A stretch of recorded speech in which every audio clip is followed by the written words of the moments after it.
Well, it's really good to see you all, and thanks for coming. My name's Darren Dochuk. I'm co-director of the Kushwa Center with my partner, David Lantigua, and it is a real pleasure to see familiar faces. This is like a reunion, year 3 for me.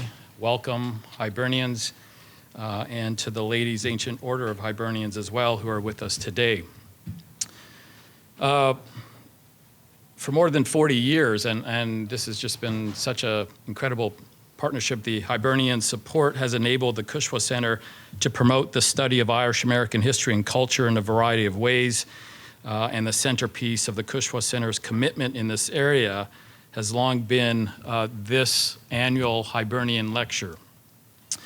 Let me just quickly begin, first of all, by thanking the staff of the Keogh Naughton Institute for Irish Studies, which is logically co-sponsoring this talk by Professor Hasia Diner.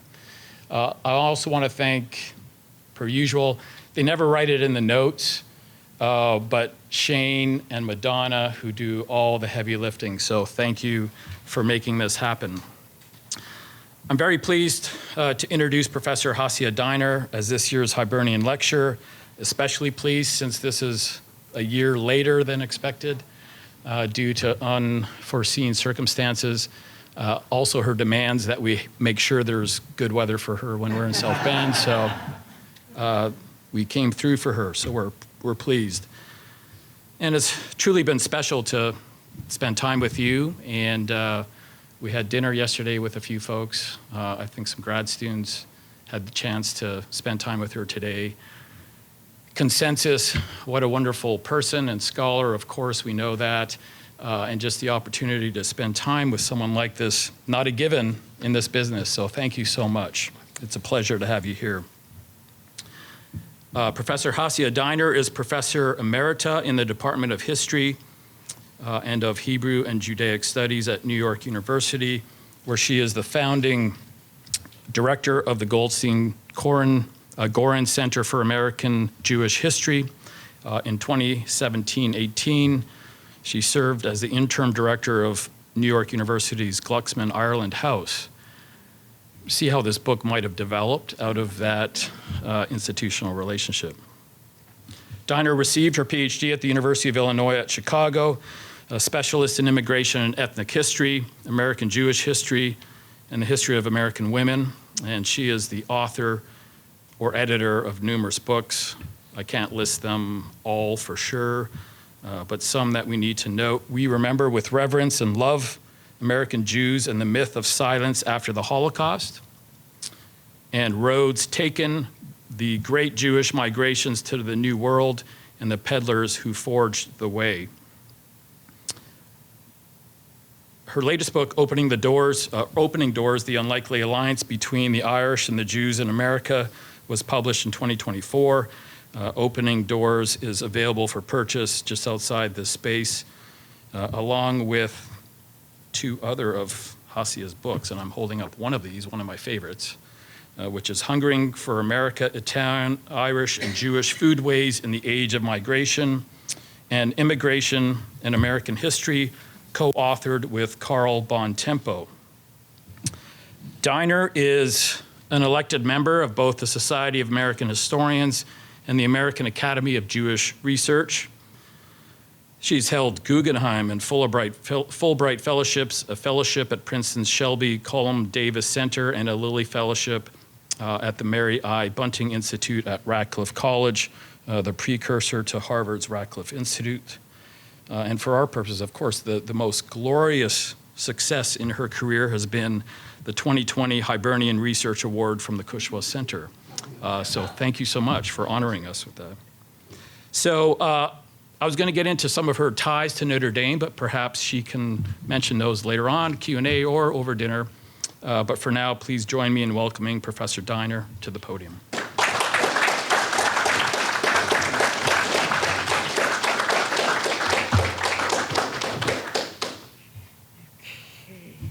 Well, thank you for that lovely introduction. And I want to thank so many people. And I guess I'm going to begin with the Ancient Order of Hibernians for the fellowship that really made this book possible. And it really was just a real honor for me to receive that award. I want to thank Darren Dochuk and everybody at the Cushwa Center and Madonna, who just answered all of my ridiculous questions, which I kept losing the pieces of paper that had the information I needed. And she was always very gracious in telling me it's okay that you lost it. I'll send it to you again. And I also want to thank everybody I've met so far at Notre Dame. You've been just amazing hosts, and I've just enjoyed talking to you so much. And I want to thank everybody who's in the audience, and even the people I've met in the hotel, which is really lovely. Okay, great. So let me begin. So a songwriting duo, composers who churned out many a tune in New York's Tin Pan Alley in the early part of the 20th century. William Jerome, who was born William Flannery of Irish immigrant parents, and Jean Schwartz, a Jewish immigrant from Hungary. Thank you. Produced in 1912 a lighthearted and very silly song. They produced many, many songs. I think each one was sillier than the next. But this one actually packs a really important historical punch. The song was called If It Wasn't for the Irish and the Jews. And it extolled America, which in the song they dubbed Yankee Land. And they said Yankee Land was the only place where they could have ever come together and made this music. So along with so many other Irish and Jews, they wrote, we, the Irish, the Jews, quote, drove away the blues, okay, and according to the lyrics, in the process, transformed the little USA. So I will share a few lyrics from the song, and I will definitely not sing them. You can actually get it on YouTube. So this is Jerome and Schwartz. I just returned from Europe. I've seen London and Paris, and I'm glad to get back home to Yankee Land. In fact, the little USA looks a lot better to me. It's a real place with real folks who understand. But still, I often think what this country would be if we hadn't men like Rosenstein and Hughes. We'd have a kingdom, but we'd have no democracy if it wasn't for the Irish and the Jews. And every verse ends with, if it wasn't for the Irish Jews. Oh, what would this great Yankee land really ever do if it wasn't for a Levy, a Monahan, or Donahue? And again, I don't want to go with all the particular very long song, but they make a point about talking about Tammany Hall. There'd be no east side of New York if it wasn't for the Irish and the Jews.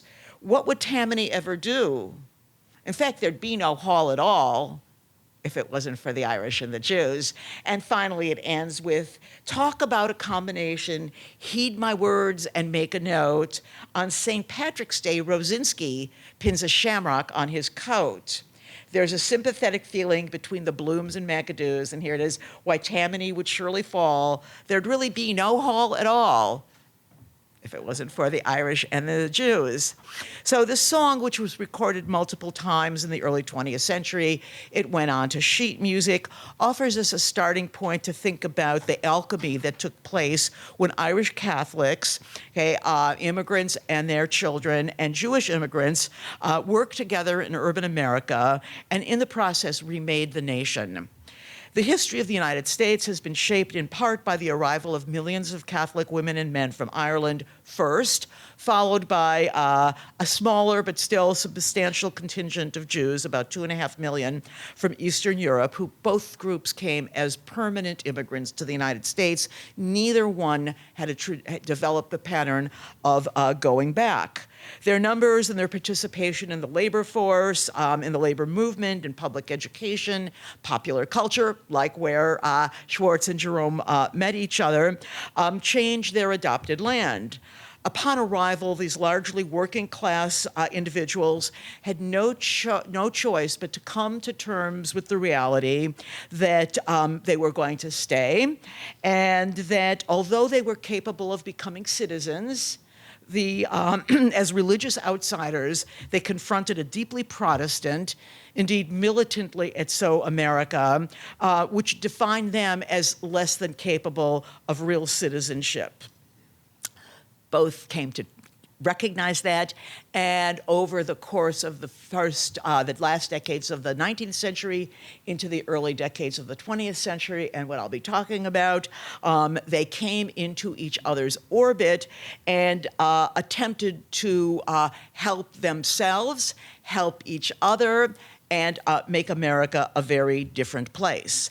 So how Jewish and Irish newcomers as individuals and through the actions of their organizations, their leadership, worked together to dislodge the nativist argument that, again, Jews and Catholics don't really belong, is the theme of the talk, and how they attempted to move the nation to a much more inclusive direction. So just as a little background, we can say on a very simple level, here are two people who, had they never come to America, would have never met each other. They had no prehistory. One did not know the other in their pre-migration settings. But in America, they met in numerous places. Now, many of those meetings were informal, and we have really no way of reconstructing what they were like. They met in apartment buildings, on street corners, in shops, in workplaces. During World War I, Jewish soldiers and Irish Catholic soldiers met each other on army bases. They met in there were all sorts of romances that flourished, and marriages. There was actually a very popular theme in the 19-teens and 1920s of Irish and Jewish marriages. Very popular film, Broadway play, and then film was Abe's Irish Rose, and then there were a number of sequels, and then the Kellys and the Cohens. So this is obviously a theme, but so they met in a multitude of places that made America very different than the places they had left. In this very American drama that I'm going to tell tonight, that I'm going to lay out, I give top billing to the Irish, and not just because the Ancient Order of Hibernians gave me a fellowship, okay? I give the Irish top billing, whereas the Jewish newcomers who arrived later and in much smaller numbers will take a decidedly secondary place in the narrative. The former, the Irish Catholics, arrived earlier with their massive numbers, truly threw Protestant America into a panic.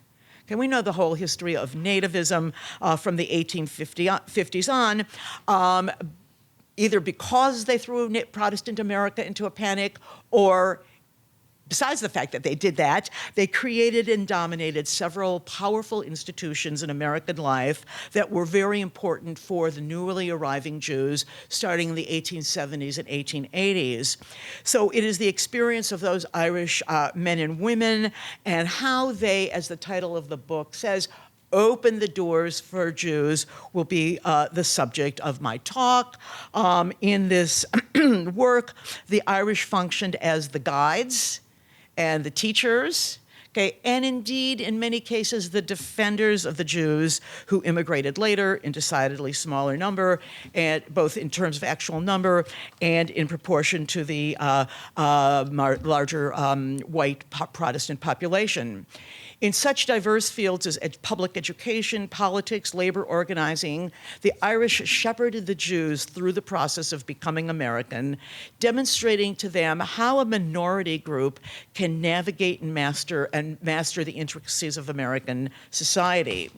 Now, I must say that the story I'm going to share with you tonight takes a very decidedly different turn than the way this history has been written heretofore. Okay, and it is a history that's primarily been written by scholars of American Jewish history, and that has been a history of Irish American anti-Semitism. Okay, they have pointed to, in both books and in sort of popular historical narratives, low-level street violence perpetrated by Irish boy thugs on the street who preyed on hapless Jewish victims, usually boys also. The other historians, and I'm not going to spend too much time with the historians, but they have, in the conventional narrative, they've pointed to sermons delivered by Irish Catholic priests who thundered to their parishioners against the eternal damnation of the Jews, guilty for all times for the crucifixion, as well as for writers of Irish American newspapers who pointed to the control Jews had over the American economy. Clearly, the apex of this conventional story, and when I say conventional story, I'm not saying it's wrong. It all happened, but the apex of this was the rantings and ravings of Father Charles Coughlin, the flamboyant radio priest who, through his broadcasts in the 1930s. I apologize on behalf of Coughlins everywhere. I'm sorry? I'm sorry, I'm a Coughlin, and I apologize on behalf of Coughlins. You don't have to. But that's very, we'll talk later. Okay. Okay. Okay, so the rantings and ravings of Father Charles Coughlin, flamboyant radio priest, the estimate was that he got a listenership of about 40 million people a week, and they bombarded the American public to a barrage of words and images, probably without parallel in American history, about the Jews. Coughlin spewing forth on the vast power of the international Jewish conspiracy has given historians much to work with. Just as one example, and one can go through the trove of Coughlin speeches, on his first broadcast after Kristallnacht, okay, when all the synagogues in Germany were burnt down, he said, "Wait till Hitler comes to America." Okay, pretty chilling words. Okay, I'm not saying that none of this happened, but what I want to offer in the talk and in the book is that there was another history, and that other history, I believe, and I know, as a historian, was much more formative, much more transformative for themselves, for the Jews, and for America. So what I'm going to do is I'm going to focus on 4 zones of Irish door opening, 4 different doors that got opened for the Jews by the Irish, in each of which the Jews who truly needed guides, allies, powerful and connected individuals to speak for them, the Irish individuals and institutions stepped forward to help them. So the first one, which I call the Defenders of the Jews, looks at a series of written words, written documents as texts, as well as political actions, in which Irish individuals, with their, one might say, power of the pen, went to bat for Jews at moments where Jews believed they could not defend themselves. So let me just give a few examples. In the 1870s and 1880s, John Boyle O'Reilly and his successor, Jeffrey Roach, the editors of the Boston Pilot, worked very closely with Boston's Rabbi Solomon Schindler to speak out whenever there were local, national, or international episodes of anti-Semitism. Okay, so the Pilot became a vehicle, particularly under O'Reilly and Roach, to expose that anti-Jewish action which was taking place in Cambridge, in the sacred yards of Harvard, in the streets of the Back Bay, in other parts of the United States, and on the international scene. O'Reilly seemed to derive a great deal of pleasure attacking anti-Semitism, particularly when it was spewed forth or committed by the Boston Brahmins, the Protestant elite. He said, again, they attack us, and now they're attacking the Jews. Okay, but this wasn't an isolated Boston story.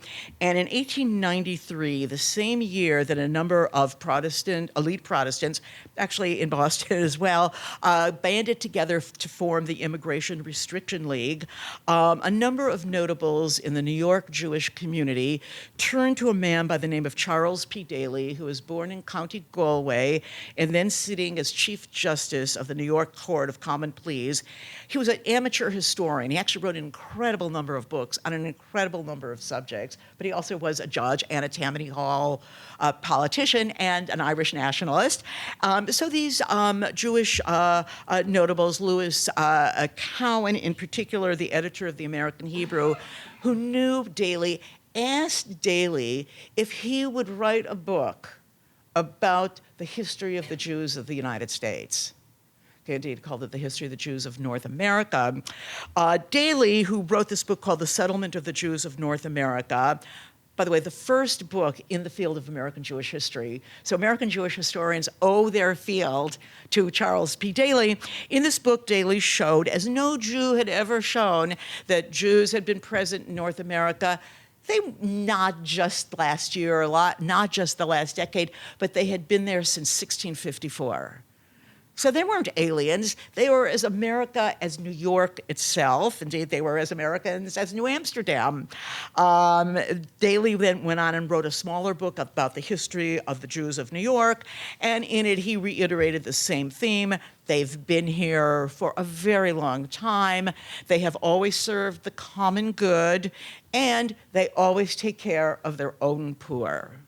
That's a very important note because those Boston Brahmins who formed the Immigration Restriction League talked about the new coming immigrants as drains on the public coffers. They come in and they use up public monies for their own poor, to take care of their own needy. And Daly says, not the Jews. Since 1654, they've been taking care of their own, the needy in their own community.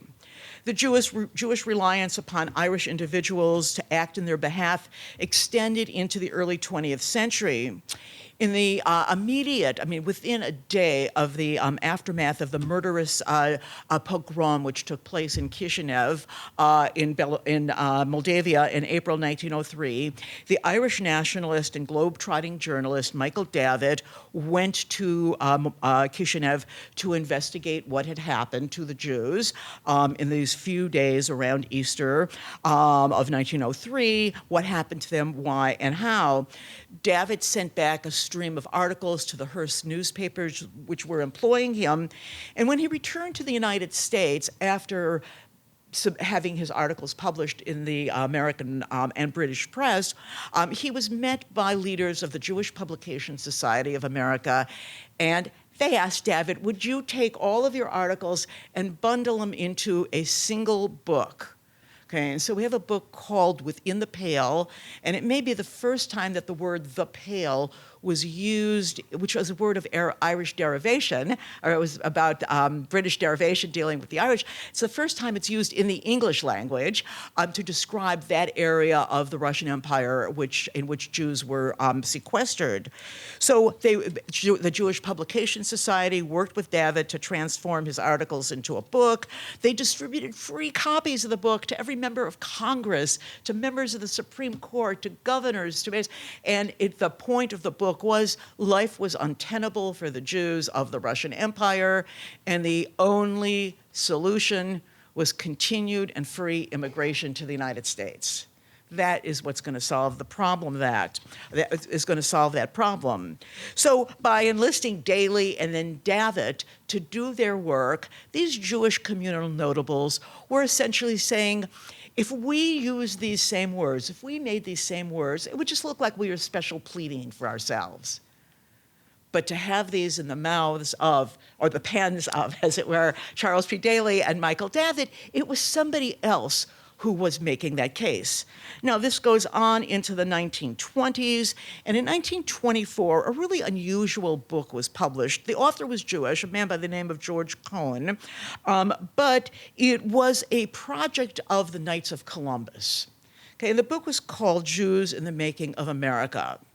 So Edward McSweeney, who was the president of the Knights of Columbus, and I don't think I have to explain what the Knights of Columbus were and why they were important, McSweeney was extremely worried about the pernicious impact not only of the Ku Klux Klan, which had resurfaced in the late 19-teens and early 1920s, but he was also terrified of the rise of anti-immigrant sentiment, which culminates in 1924, in the passage of the National Origins Act, but also a real efflorescence of anti-Catholicism. Okay, and I just, we step back for a moment and just say that in that new Klan, Catholics were probably the single most targeted victims of the Klan, certainly more than Jews. And for African Americans, yes, they were targets of the Klan, but they had been targets for decades. It was nothing new. So the McSweeney was really concerned about this. And so he gathered funds through the Knights of Columbus. And the idea was to have a kind of shelf load of books on each immigrant group that came to the United States, which described their contributions to American society. And it was to be called The Racial Contributions to America. Now, it was a beautiful project, but only 3 volumes ever got published. One was on Germans, who, again, suffered so much during World War I from anti-German xenophobia. The other one, amazingly, was by W.E.B. Du Bois, who was, obviously, again, he needs no introduction here.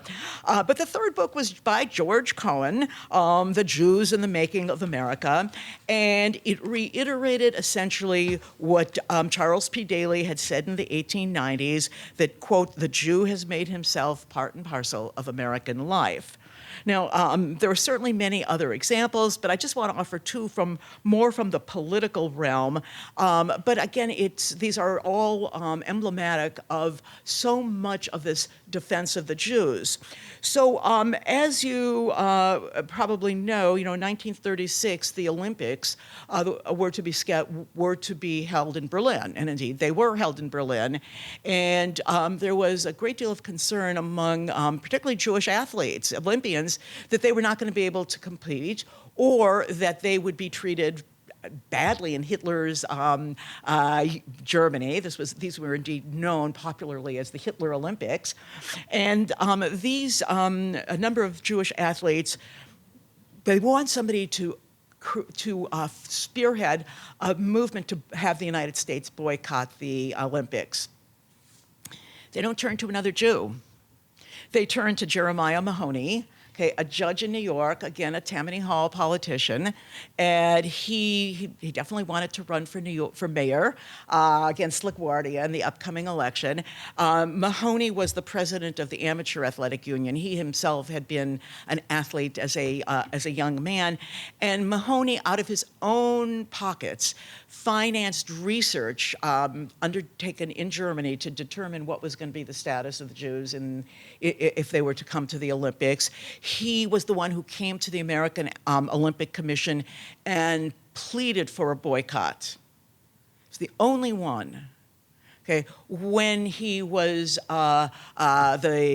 his resolution failed quite badly, he stepped down from his presidency of the American Athletic Union.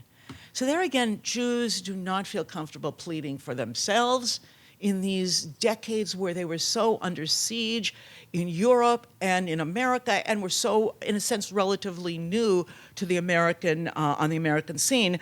Likewise, in that 1930s period, but just going to step back 3 years from the Mahoney story. So in 1933, as soon as Hitler came to power in Germany, there was a pretty substantial upsurge in pro-Nazi activity in the United States, mostly among German Americans. And they had camps, they had training camps in New York and New Jersey and many other places. And they were preparing for, as Coughlin is going to say in 38, wait till Hitler comes to America. So a Jewish congressman from Brooklyn, Samuel Dickstein, really wanted Congress to investigate the upsurge in Nazi activity. And just like those who approached Charles P. Daley and those who approached Michael Davitt and the others, Dick Steen believed it would not be appropriate for him as a Jew to chair a special commission or special congressional committee to investigate Nazi activity. So he turns to John McCormick. Okay, and McCormick then is the nominal head of this committee, which is essentially run by Dick Steen, but McCormick becomes the public face of what will, very ironically, morph into the House on Un-American Activities Committee later in the early 1940s. So here we have a few examples of the defense of the Jews.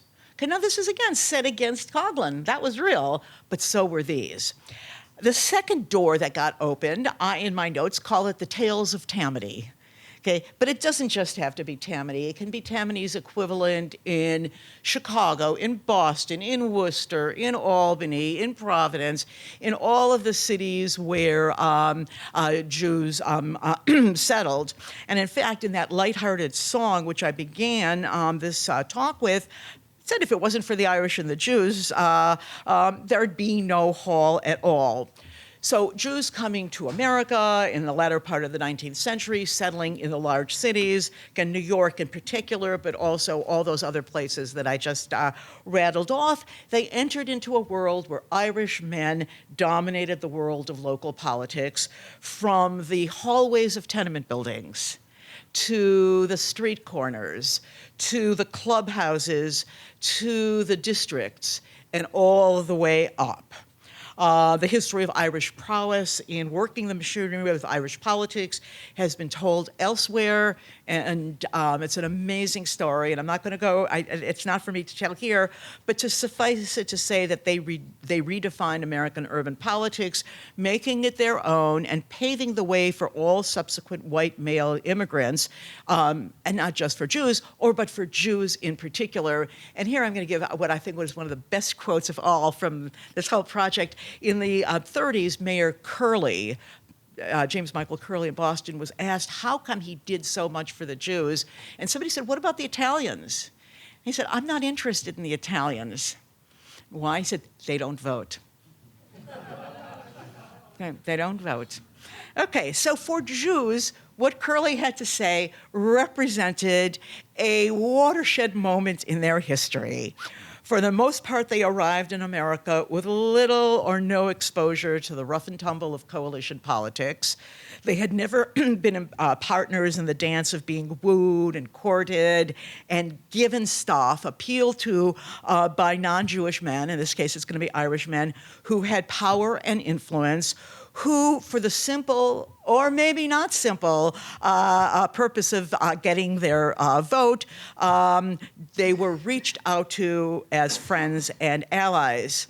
Hoping to enlist their support for candidates standing for office, Tammany and its equivalents in the other cities defined Jewish men. And this is, again, a first time in their history as no more or no less worthy in public life than any other men who had votes. And again, most Jews came, by the way, from places where they had never voted. So it was brand new. So in every city they went to, Jewish men encountered Jewish politicians, ranging from the ward captains who prowled their tenement buildings, knocking on their doors, you're gonna come out and vote for me next week, and then on the block and increasingly up the rungs of the political ladder. They were men who lusted after what Jewish men had, their votes. Okay, after all, each vote counted, or maybe it could sometimes count for more than once, because it was not the world's most, shall we say, pristine, ethical, non-corrupt political system, but they showed up, but the votes of Jewish men carried the same weight as anyone else. So Irish politicians in all of those cities, they came to Jewish weddings, and they came to Jewish funerals. They showed up at bar mitzvah ceremonies. They went to synagogue dedications. They came to the meetings of B'nai B'rith lodges and Landsmannschaften. These were the hometown societies of Jews from hundreds of towns in Poland and Lithuania, they came to any place where they could find clusters of Jewish voters. They translated their campaign posters into Yiddish. And indeed, Tammany Hall financed one of the first Yiddish newspapers in America, Der Wahrheit. And now all the other Yiddish journalists, particularly the socialists, described it as a Tammany Hall brag. But the fact is they were supporting, yes, it said great things about Tammany, but it also published news of Jews around the world. It published important information. It had serialized novels. It had poetry. So in a sense, Tammany Hall became an agent in the creation of American Yiddish culture through this newspaper. The same year that Charles P. Daly published his book, somebody, a New York commentator said, Tammany knows no race or creed when it is a question of acquiring or preserving political power. Okay? And some of its election captains are Jewish. This was not a statement of a belief in cultural pluralism or multiculturalism.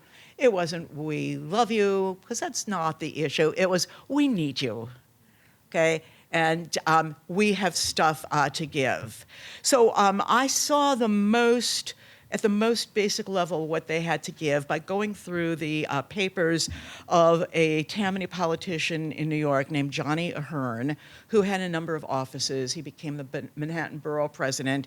He had a couple stints in prison for some shady dealings. But Johnny's day books are full of the letters he sent to Jewish constituents and they sent to him.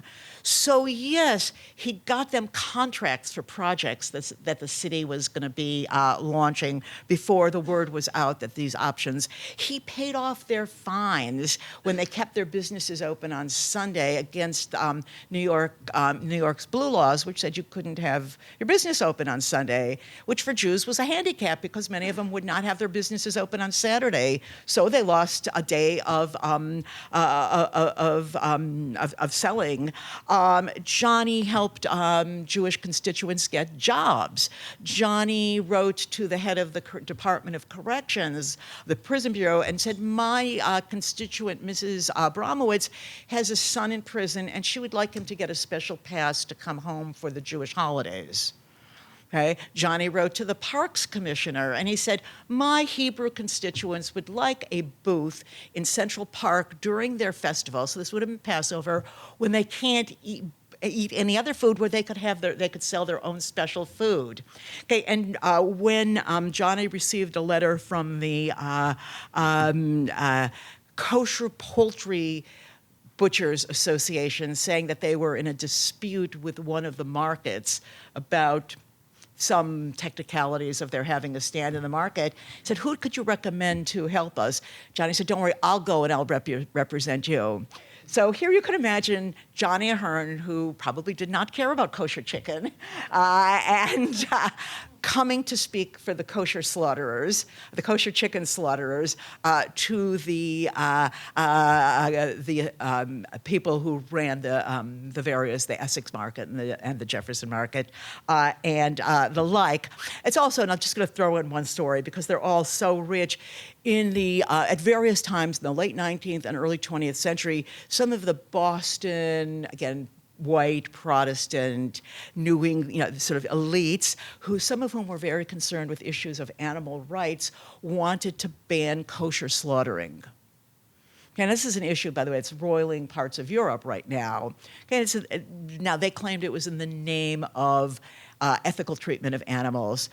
So all the Irish Catholic politicians are in the state, in the legislature and in the assembly, from Boston, Lowell, Lynn, Worcester, Springfield, they all voted against it and defeated it. Okay, all the Protestants voted for it. all the Irish Catholics voted against it. Again, we'll assume they did not care about kosher meat, but they sure cared about those votes. So here we again have a kind of door, and Johnny is he's only really the tip of the iceberg, but a great example that I was able to see of real door opening for these people, again, who needed somebody to speak for them. He had at his command resources, they didn't. Okay, the third open door is going to be the open door of organized labor. So Jewish immigrants came to America, particularly after the 1870s, and they streamed into the sweatshops and garment factories of New York and the other large cities. And here they faced a set of labor conditions which impeded their quest for economic security, violated their sense of dignity, and challenged, in fact, the very reason for migration. Out of that sense of outrage, they began to form labor unions. 1900, the International Ladies Garment Workers Union, and 1914, the Amalgamated Clothing Workers Union. The first one were the workers who sewed women's clothing, the other men's clothing, and these became very powerful tools which improved the quality of their lives, enhanced their earning power, made better the conditions of their labor, secured the futures of their children, and more.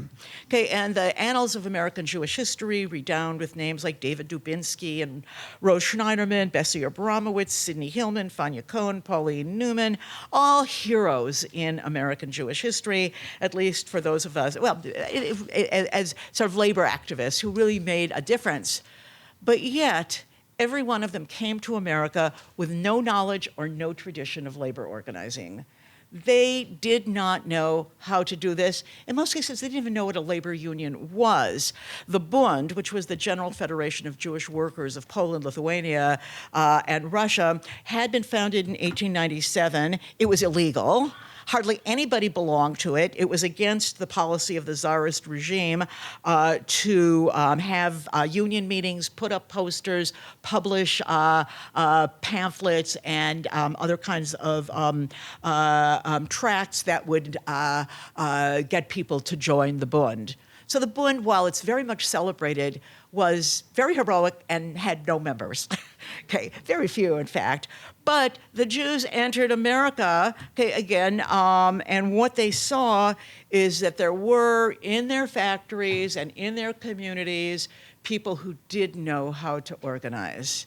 Okay, and these were the Irish women and men who'd cut their teeth on the Knights of Labor and then the AFL, and they became very important and effective teachers of how do you do this. I would presume, I can say for myself, if I had to form a labor union, I wouldn't even know where to begin. I might sit and think, well, that's a good idea, but okay, after that, what do I do? These people were equally unfamiliar with the steps. So I'm going to offer one example of this, but it's a kind of microcosm.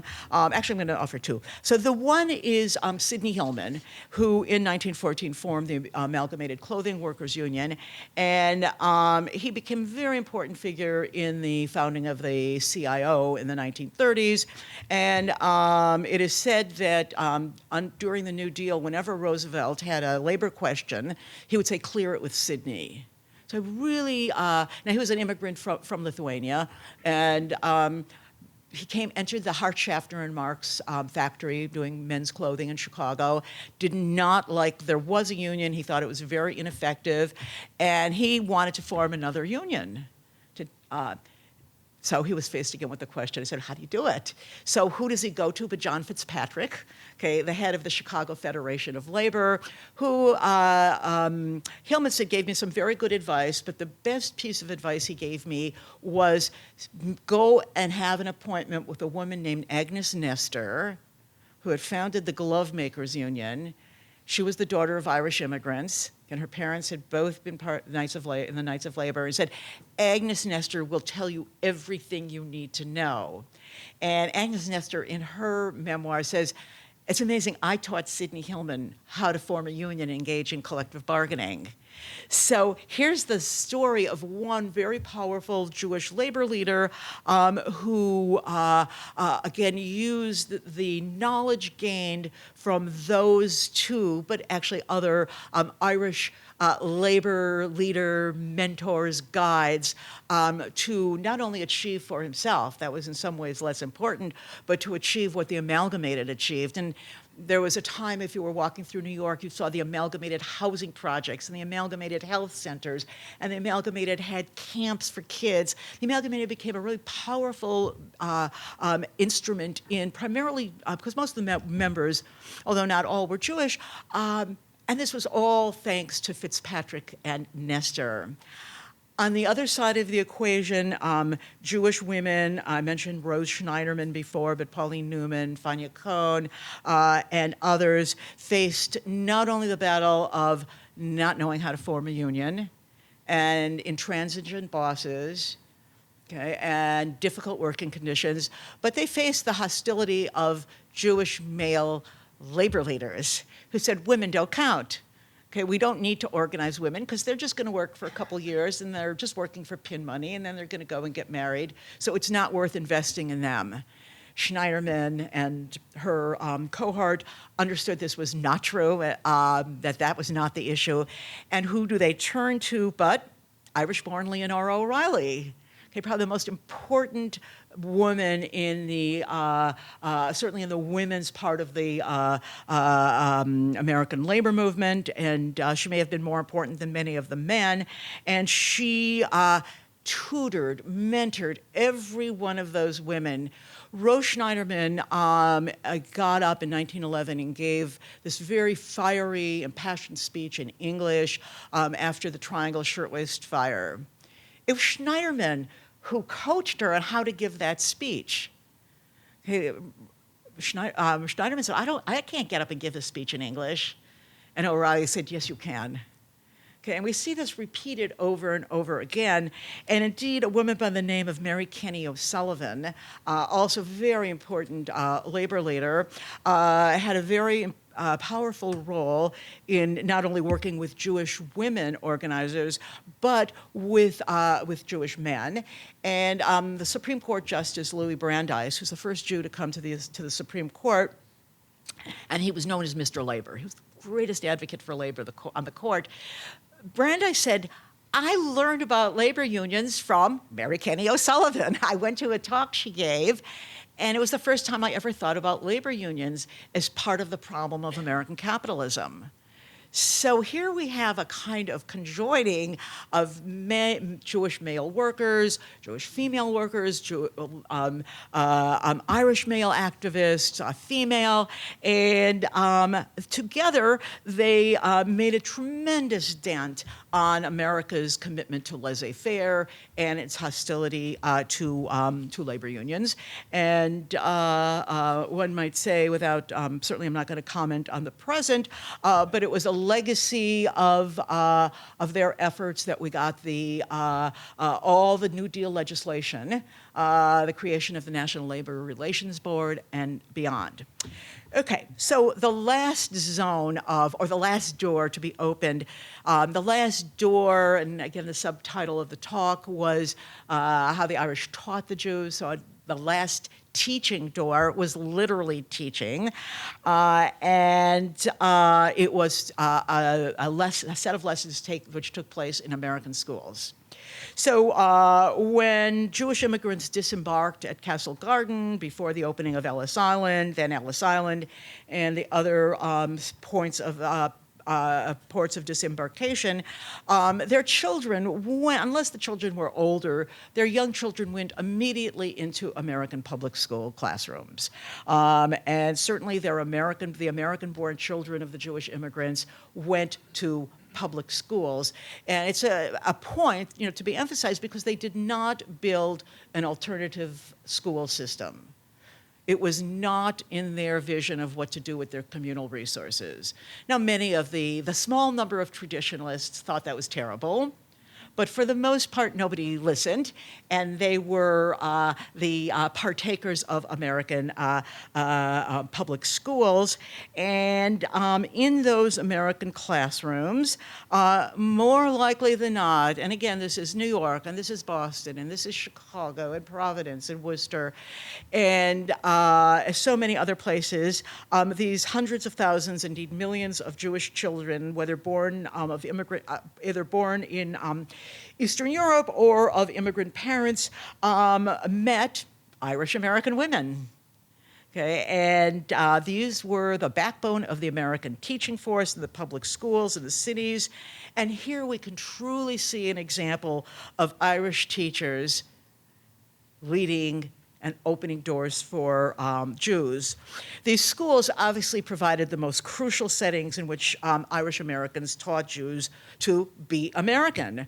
Okay, American Jews, indeed, in their writings, those of my colleagues, and in the kind of communal romance, have made so much about education and how, we came in, we went to public schools, our kids graduated, they went to City College, they did so well, they became entered into the middle class through the professions, and that was surely true, but they didn't do it on their own, but it was these Irish women who were the engines that drove them through their education.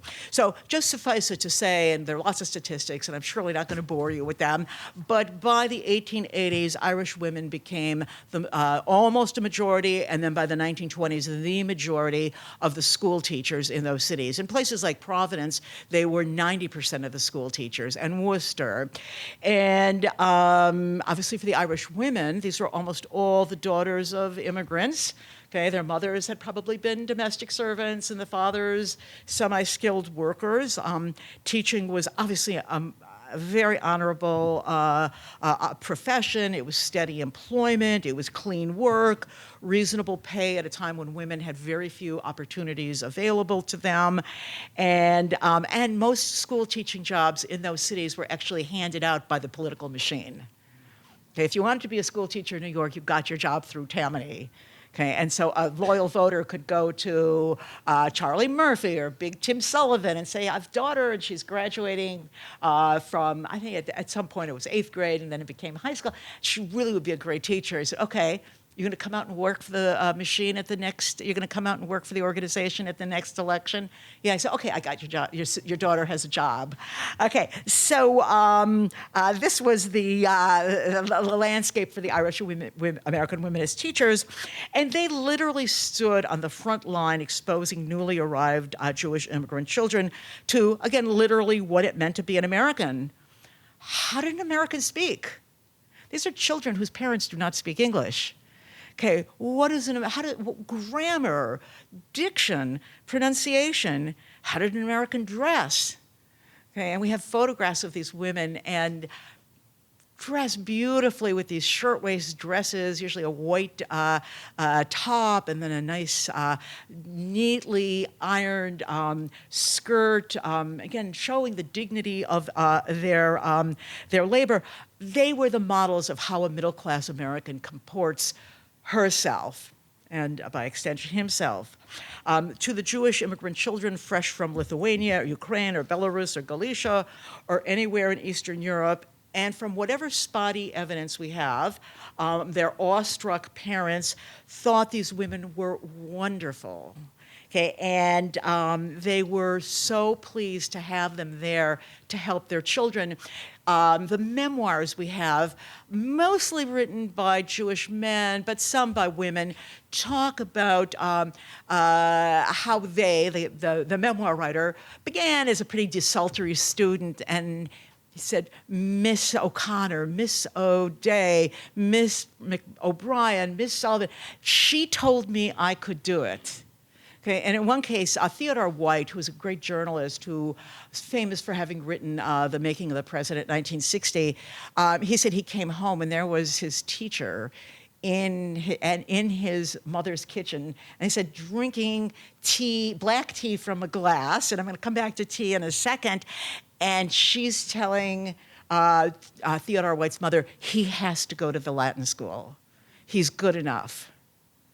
Okay, and so from there it was to Harvard, and then to the becoming a journalist and a confidant of Kennedy. So we can take that again as just one of many stories. So these women like Theodore White's teacher, or so many of the others, led the Jewish children in the Pledge of Allegiance. Okay, it's an American skill. They taught them all the patriotic songs, My Country 'Tis of Thee, and the Star Spangled Banner. They informed these new American children about Washington's birthday and Lincoln's birthday, as well as teaching them spelling and the times tables and history and the like, preparing them to enter the middle class. These Irish American women functioned as the key players in the project of Jewish immigrant integration, with the Jewish children in these many classes again arriving with no English at their command, yet expected by their parents to do well and master all American skills. Now, we know one of these Irish teachers well, and her name was Myra Kelly. And we know her. She was born in Dublin, and she came to America in the latter part of the 19th century. Her father was a physician, and he opened a medical practice on the Lower East Side, and he had an all-immigrant Jewish patient population. She, even though she came from a quite privileged background, with a father as a doctor, she trained to become a teacher, and she taught in the immigrant Jewish neighborhood for a few years in typical New York fashion PS 147. Okay, only in New York do schools get those numbers. So we know Myra Kelly and her name because after a few years in the classroom, she decided to try her hand as a writer. And she wrote for McClure's magazine and other widely circulating publications, and she then she used her classroom experiences to produce the stories and then a couple books. So she has novels like Little Citizens, okay, Little Aliens, Wards of Liberty, and her protagonist in the book, Miss Bailey, who is probably her, teaches, the classes are interestingly Irish and Russian Jewish, as she describes them. And over the course of the years she documents in these stories, the Irish kids are moving out and the neighborhood became increasingly Jewish. But her sweet tales offer a small window into a very large and important historical phenomenon. Theodore Roosevelt wrote the introduction and the words of praise for Wards of Liberty. So here, and he says, I knew those students when I was the police commissioner in New York, and I knew many of Miss Bailey. So here's again the Jews getting a hearing from Theodore Roosevelt through the words of Myra Kelly.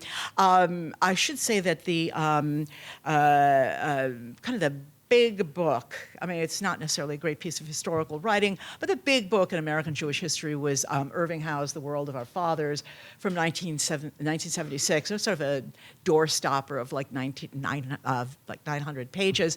But he had a team of researchers, and they read thousands of memoirs.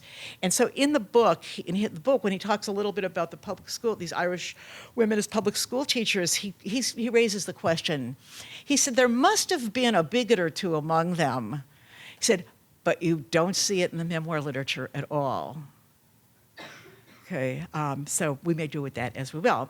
Now, the education story takes another turn, and it'll be the last part of the talk. It's the last door, but it's a door that might be quite appropriate for Notre Dame because by the 19-teens, 1920s,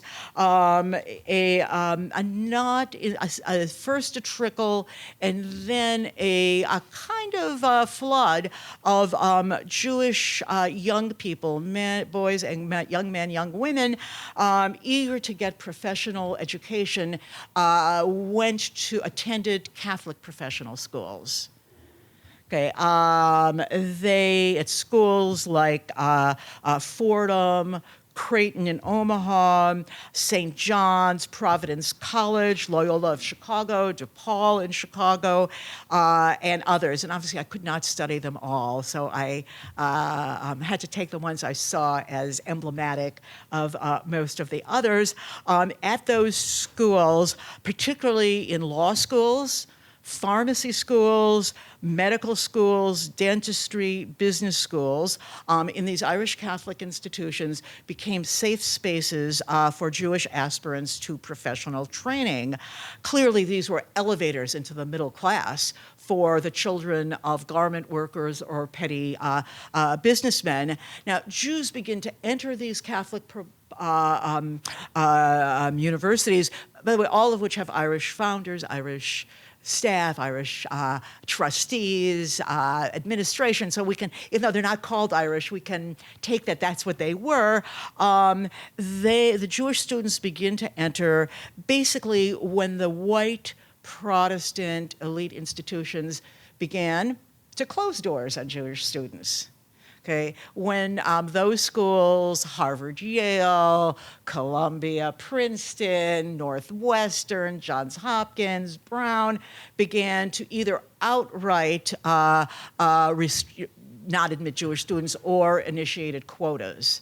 So interestingly, Loyola of Chicago put the same year, and I can't know if it was a one-for-one equation, but the same year that Harvard instituted its quota on Jewish students, 1922, Loyola put ads in local Chicago Jewish newspapers saying, come to us. Okay, we don't recognize religion as any barrier to your coming to study here. Now, while some of these schools also had Jewish undergraduates, and I know that Notre Dame did, the story of particularly the professional schools is one very much worth telling. These Catholic universities, again, with their Irish founders, administrators, alumni, boards of trustees, and heavily faculty, saw in Jewish students qualified applicants who would pay tuition, okay, it's what a school wants, who would perform as satisfactorily as anybody else, and would hopefully have a good experience and perhaps become loyal alumni and serve the institution in their professional life. So again, if anybody has been to Lower Manhattan and you see the Louis Lefkowitz State Office Building, Louis Lefkowitz was a kid from the Bronx, couldn't afford to go anyplace else but Fordham. He became not only a great devotee of Fordham's law school, but annually he went to their, raised money for Fordham, was a major donor to its law school, and he said, I had the best experience possible at Fordham. They never, my being Jewish was only an asset rather than a liability. So for some of these schools' shareholders, the admission of Jewish students, which again began to blossom after World War I, again, mostly male students, but some women as well, may have grown out of some kind of ideological commitment, an early ideological commitment to interfaith cooperation and cross-religious dialogue. But for the most part, these admissions served very utilitarian purposes. And by the way, just to give you a scope, by 1930, half of Fordham's law students were Jewish. And the same was true at St. John's. The pharmacy school at Fordham was a majority Jewish, and it actually had a Jewish dean. And in the mid-30s, the supervisor, a Jesuit supervisor from Rome, came to visit the various schools in America under Jesuit affiliation, and he told the president of Fordham, you can't have a Jewish dean. And the president of Fordham said, he's our best dean. I'm not removing him. So we get a sense of the scope of this admissions. And again, just at that same point, in the early 30s, 1/3 of all Jewish lawyers in New York were graduates of Fordham. Okay, so it was a Jewish space, despite being a Jesuit institution. So again, for the utilitarian purposes, we're again willingness to take on students who could pay pure and simple. The students would do might do well, and once they graduated, become loyal donors and the like. But I think beyond the realm of the obvious, and this I think will help us kind of pull this all together, by admitting Jewish students when Protestant schools were not, and Protestant schools were blatantly open. We don't take Hebrew students, as I saw in one letter from Johns Hopkins to an applicant. We don't take Hebrew applicants, was on a letter I saw from Goucher College in Baltimore as well. For the Catholic universities to admit Jewish students in the same decade that the Klan begins to rise, that anti-Catholicism, based on an idea that Catholics were not fit for American citizenship, because after all, they're priest-ridden and they are superstitious and they're not modern and they are the antithesis of liberalism. They don't fit in a country that's based on progress. These Catholic universities could say, as did Charles P. Daly and the whole host of characters I introduced you to, they could say, actually, we're more progressive than you are. You, the Protestants, want to close the doors of immigration to the Jews. We want them open. You, Protestants, are closing the doors of your universities to them. We're taking them. So as the Klan grew in membership, achieved respectability, political visibility, as well as so many other manifestations of xenophobia in those years, the actions of these Catholic professional schools, by virtue sometimes of declaration, sometimes they actually say that, okay, as to why they're doing this, but also just by their very actions made a moral statement announcing that as Catholics, and frankly as Irish people who had suffered in America, they didn't share in the hatred against the Jews that was seizing the nation. And indeed, in the years of Coughlin, they could say, don't confuse us with him. Okay? He may get a lot of listeners, but we are admitting the students. Their own history, as they saw it, had been a history of persecution in the past, and their experiences in the present as victims of Protestant America xenophobia made them very sensitive to the difficulties being endured by Jews. So they asked, how can we prevent Jewish students from wanting to fulfill the goals of becoming middle class by means of a professional education? We're not going to set up barriers against them. So in that song, which I began with, which again, fortunately for you, I didn't sing, and all those places where the Irish and the Jews drove away the blues and made America a better democracy, Irish door openers became powerful agents of the admission of Jews, nurturing them, sending them up into avenues of adaptation and mobility. And in the process, both groups benefited. They both had something to gain. They both benefited. And to make an editorial comment, so did America. Thank you.